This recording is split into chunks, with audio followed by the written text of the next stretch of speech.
Hello, my name is Sebbi, and welcome back to the coffee break in Minecraft. Today is Wednesday, January 29th, 2020. Last time we resumed with the expedition, and yeah, so let's continue with that. Let's break down camp and continue to explore the second to last map of our huge map wall project, or rather map desk project. I'm not quite sure what the final setup of the map will be, but I'm quite sure it will look just great. So where's the XP? Where are the XP bubbles? Are they down there? Have I already grabbed them? I might have already grabbed them. Is there a way out of here?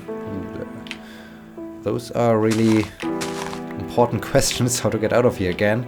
Alright, let's put the dirt back in here and yeah, continue on. Oh dear, there's another skeleton. Alright, let's do something about that guy. Aha! Shoot. Alright. Ow! Alright. Thank you for all your stuff. I just like to have the arrows. So yeah, finally, let's continue on to explore this map. Oh dear, there's another one of those guys. What's going on today? Hey, you. Stop it. Alright, yeah, alright. I think we have enough of this weird stuff. We don't need it. Alright, so for the third time is a charm. Let's continue with the expedition, with the exploration of this map. And yeah, it would be cool if we could find this Mesa biome again, but I'm afraid that we can't find it again. I'm not quite sure where it was. Need to check all the previous episodes. I know that I said that I would check all the previous episodes for the time when we reached the Mesa biome, but yeah, haven't done it since then. So yeah, that's just the thing that did not happen so far. So yeah, I will see. Maybe I can just check all the thumbnails or twist my ankle. That's also a thing I can do. Yeah, so what's going on? What's going on in your life? Are you alright? Everything fine? Over here, well, there are some good things, some not so good things. Well, not really super bad things. Oh dear, what's going on? Thank you, Minecraft. Are we producing new terrain? Maybe Minecraft is producing some new terrain right now. This could be a thing. Oh dear, Minecraft, please. Well, let's just grab a fish. Yep, okay. Minecraft is still busy apparently. Minecraft. All right, thank you so much. Yeah, on Sunday I bought 2 new games because there was this Chinese New Year event on Steam, and so there was a discount on all the games. So I thought, hey, I wanted to play those 2 games as a Let's Play series. Let's just grab them. So I grabbed them, but unfortunately on Sunday, it already started on Saturday. I had a cold over the weekend, and the cold is still there to a certain degree. So I'm not fully recovered from it. But yeah, I wasn't feeling well on Sunday, so haven't had a chance to give the games a go, to record the first few episodes. Which is a little bit sad, but luckily I do have a few episodes left in the scheduler, so I don't think that we will run out of episodes because, yeah, I'm not sure. I don't think that I can manage to record anything else besides this episode of the coffee break during this week. On the weekend, of course. On the weekend, I most likely will have time to record some new videos. But this week is just crazy. It's the second to last week of this lecture period. And in my augmented reality, virtual reality teaching seminar, because they have to attend, well, more or less a study program expo to show their, or to put their project to display. I basically exchanged one session of the seminar for this exhibition, and so this seminar is now over. Yesterday was the last session of it. And now, well, of course, I do have one more session, but this last session will be also the session with the oral exams, and it will take place at this exhibition. So yeah, the official part basically is over, which is good, but it was also a little bit crazy yesterday. Oh dear, it felt a little bit like, I don't know, grabbing the hive of some hornets and shaking it and putting it into a mailbox and subsequently opening this mailbox again or so. I don't know, it was just crazy. They had so many questions, so many problems, and I mean, some of them shouldn't have any issues. They were present, they attended every session, so I'm quite sure they will perform well, and I think they overthink a few things or put too much effort into it, which on the other hand is good, because it really shows that they are interested and that they're eager to perform well, which I really enjoy and which is super cool. For instance, one group, even, well, the pedagogy students of that group, they are doing some practical courses at school, and so they took their prototype of their system to the school and gave it a go. So this is super amazing when they even do some evaluations on their own to just see if it's working, if it's if pupils are interested in their project. So this was really amazing. I'm super happy about that. And oh yes, I do have my boat. For one second I was afraid that I forgot the boat at the tower or so, but no, I remember to bring the boat, so that's good. But yeah, so some are super eager, but might overthink things a little bit. For this exhibition, they should design a poster, so like a research poster where they can present their project with. But they ask for so much feedback, and I mean, yes, I offered them to give them feedback, but yesterday was the second session in a row where I gave them feedback on their posters, and I mean, asking for even more feedback. Hey guys, I mean, at some point it should be enough. You did a great job. Everything's fine. Calm down. And it's not like that I will make sure that every little tiny thing on your poster is perfect and great and so on. I mean,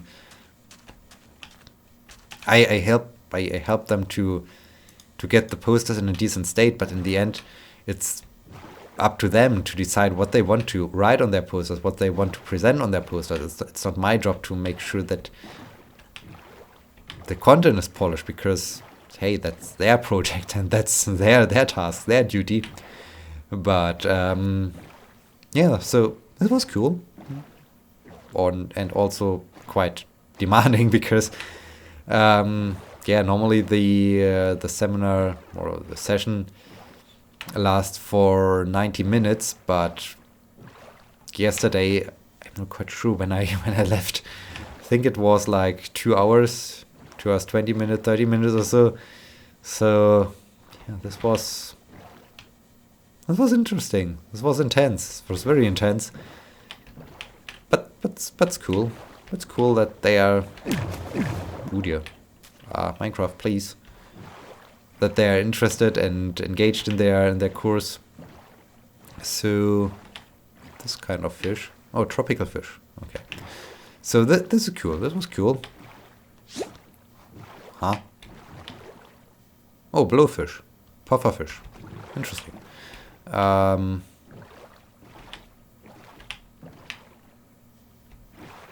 What do I want to say about this? Oh yes, one thing was a little bit... I wasn't quite sure what I should say to it, so I rather said nothing. One of the students that rarely attended the seminar then said to me, well, I'm super scared. I don't know what I should think about the oral exam and what questions will be asked and so on and yada yada yada. And I just thought, well, if you would have been present throughout the seminar, so if you would have been present during every session, then you probably would know what the content of the exam will be. But when you're not there, then yeah, that's bad for you, I guess. It's not my fault when you're not present, so yeah, we will see. We will see what comes out of this. So that was weird. But yeah, I also wanted to talk about, well, maybe good things. I'm not quite sure. It definitely is a good thing because the paper I submitted to the one conference, to the VR conference last year, got accepted. So hooray, got a new paper, which is great, which is really great. It feels different though, since I submitted the thesis. It's, yeah, okay, another paper, cool. So what? But yeah, so this is good. The only thing that is not so great about it, that of course now I do have to attend the conference, and the conference is taking place in Atlanta. So yeah, I'm not quite sure. Not so sure about that one. But okay, guess I have to travel there. Should be fun, right?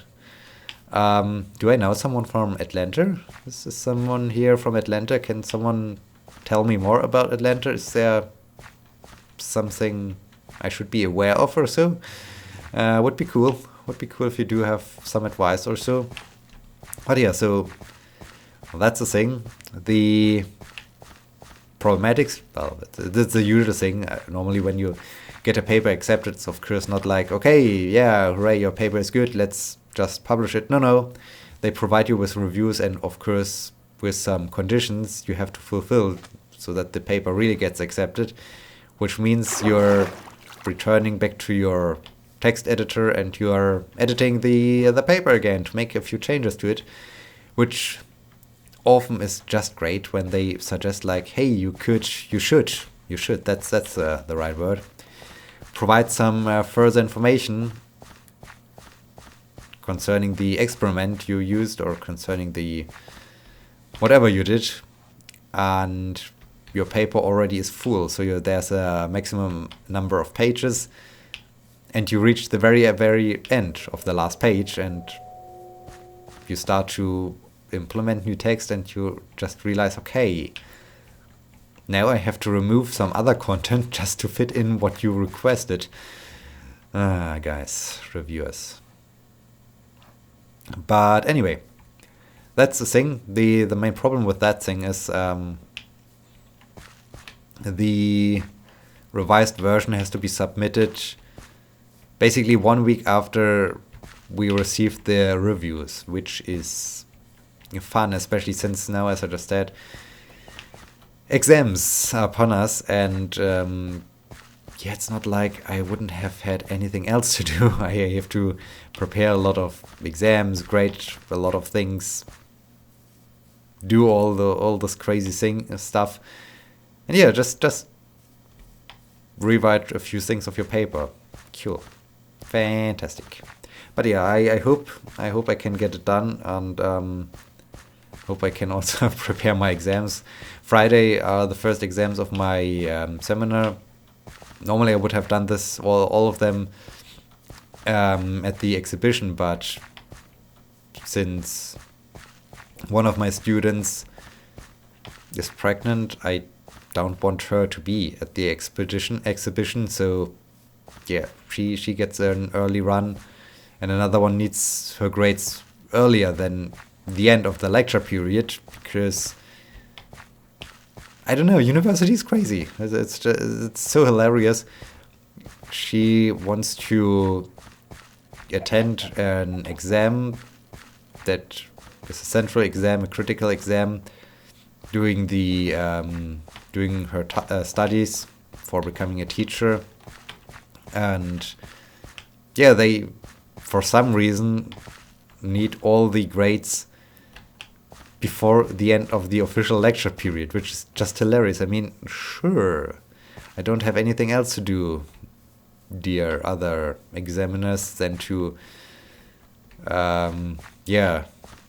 do an early exam, just because you can't respect the end of the lecture period or so. So yeah, that's great. But yeah, exams on Friday. Also some exams tomorrow. Well, tomorrow is the second session of those presentations, this long presentation evening. So yeah, busy times indeed. But anyway, so yeah, some good news, some sick news, because I got sick. I'm still a little bit sick, but this will change soon, I hope. Let's, we do have about 8 minutes left in this episode before we have to end it. So let's talk a little bit more about sports. Last time I was already starting the beginner's guide to get into endurance sports, basically, and I think we ended with the idea that, okay, especially at the start, or well, even when you're well trained, you sometimes do have a day. They become much more rare the more you are trained, but from time to time you do have a day where you just feel bad, where it's not feeling great, where you're not feeling to be at your normal speed or so, and it just is stressful, and you might think, hey, that's a bad day, I am not at my best performance or so. No, those are the best days, when you just carry on, when you just complete your run, when you just complete your exercise, your training program. Then it shows a lot about your mental strengths, and that you can really fight your way through it. And so I think those are really the best days, when you still keep strong and still come to the end. So that's quite important. Another important thing, aside from taking it and doing it very, very slow when you start training, you always have to give your body enough time to recover after some stressful exercise or so. It's also important to stretch your muscles. So the best thing would be, after every training session, to plan some additional stretching sessions or so, just to make sure that you don't shorten your muscles, that you don't injure yourself. And it also definitely helps you to with the recovery of your muscles. So from time to time, I think I do it on a weekly basis. So one of the days, the day which I use as a more or less break day, or a day off from sports. Not that it's a real day off from sports, but it's like, I talked a lot about my runs. So normally they have a length of 10 kilometers, in the weekend more than 10 kilometers, maybe a bit less, but normally let's just say on average it's 10 kilometers. But one day in a week I either just go swimming, or it really depends on my current program, because I change between swimming, running, not during the winter, but during summertime also cycling. So, but yeah, one day I just do a very short run, so something like 4 to 5 kilometers at a very, very low speed, and I just do it to warm myself up, to warm my muscles up. and then do a very, very long stretching session. And it feels really good. It feels really good, and I feel it helps me to recover and to become even more fit. So that's cool, and I would definitely recommend this. So yeah, in general, just plan in some time for stretching after each training session, because it's really important to just stretch your muscles and make sure that they remain flexible, and that you even can increase your flexibility, which is super important to even get into a very good running posture and a very good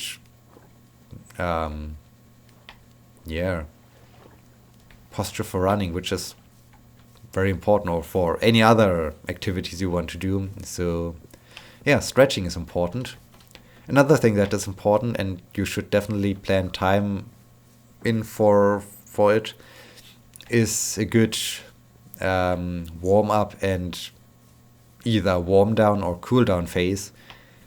Of course, at the start, at the beginning, when you just do very quick, very short training sessions, because as I suggested last time, just run for 2 to 3 kilometers, which is way too much, or which is a way good distance when you just start with endurance sport. And even if you just run for a bit, then walk a little bit, and you just get through those 2 to 3 kilometers, it might be a short time that you exercise, but definitely plan in some time for, as I said, warm up and cool down, because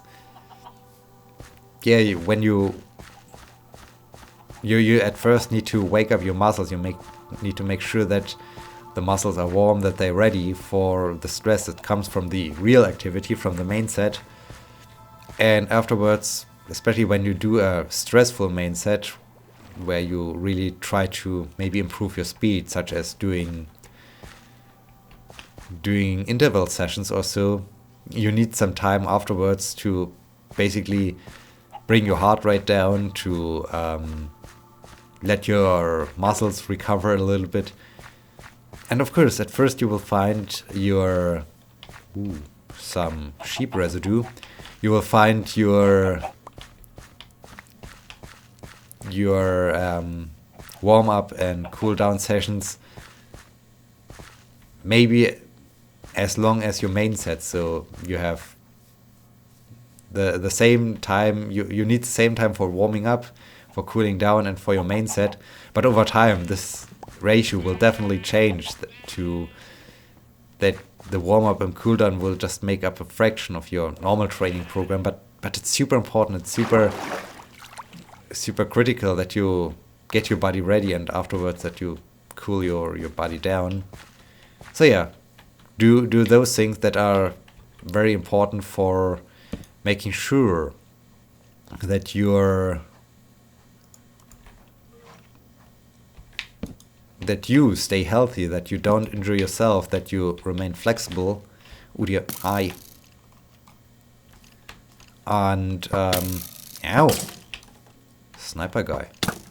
Ooh.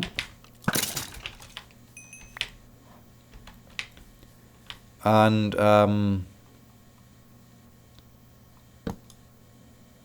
those things are super important, super critical. Next time I think we will continue with that, but I'm afraid we are once again running out of time a little bit. And before I start the next important thing of doing sports, I think it's better to end off this episode and to continue next time. I hope you enjoyed this very episode, and hope you will be joining me next time when, more sports, more craziness from university, from the world of science. Oh dear, science. What a crazy name. But thank you so much for watching. I hope I will see you next time. Until then, my name is Sebbi. See you!